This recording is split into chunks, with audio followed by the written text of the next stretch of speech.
সড়কের শৃঙ্খলা ফেরাতে সরকারের 180 দিনের অগ্রাধিকার পরিকল্পনায় চলমান 3টি নীতিমালা ইতিবাচক দিক ও সংগ্রাম পরিষদের প্রস্তাবনা বিবেচনা নিয়ে বিআরটির অধীনে একটা অভিন্ন সমন্বিত নীতিমালা চূড়ান্ত এবং নীতিমালা অনুযায়ী সিটি কর্পোরেশন এলাকায় সারা দেশে আমাদের ড্রাইভিং লাইসেন্স পারমিটের আমি বলেছি সেটা দিতে হবে।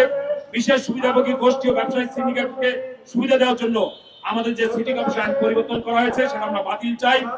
স্থানীয় উৎপাদককে আমাদের যে ডিজাইন আছে সেটা অনুমোদন দিতে হবে। আমাদের ঢাকা, চট্টগ্রাম, সিলেট সহ আমাদের বরিশাল, ঢাকা সহ আমাদের যে নেতৃবৃন্দ আছেন তাদের নামে যে মামলা আছে সেটা প্রত্যাহার করতে হবে।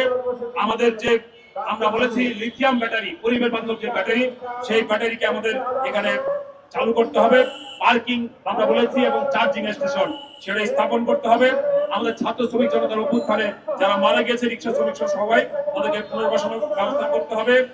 এবং আমরা এখানে বলেছি যে দুর্ঘটনা প্রতিরোধ এবং সড়কের শৃঙ্খলা প্রতিষ্ঠায় আমরা তো বললাম যে আমরা স্বল্প গতির গাড়ি, লোকাল যানবাহনের পৃথক লেন আর অবৈধ চাঁদা আদায়, ব্যাটারি ছিনতাই, চুরি বন্ধে এবং নারী শ্রমিকদের নিরাপত্তা নিশ্চিত করার জন্য ব্যবস্থা নেবেন। এবং আমরা সকল শ্রমিকের জন্য আর্মি রেটে আমরা রেশন চাই এবং আমরা পেনশন চাই, বিনামূল্যে চিকিৎসা চাই। এই যে 10টা দাবি আছে আমরা স্মারকলিপির মধ্যে আমরা সেগুলো উল্লেখ করেছি। আমরা আশা করব যে সেই দাবি অনুযায়ী আপনারা ব্যবস্থা গ্রহণ করবেন। আগামী 17 তারিখের মধ্যে আপনাদের কার্যকর পদক্ষেপ আমরা দেখবো। নচেত আমরা প্রধানমন্ত্রী কার্যালয় অভিমুখে বিক্ষোভ সহ আরো অন্যান্য কঠোর যে কর্মসূচি আছে সেটা সিদ্ধান্ত নিয়ে আমরা সেটাকে বাধ্য হব।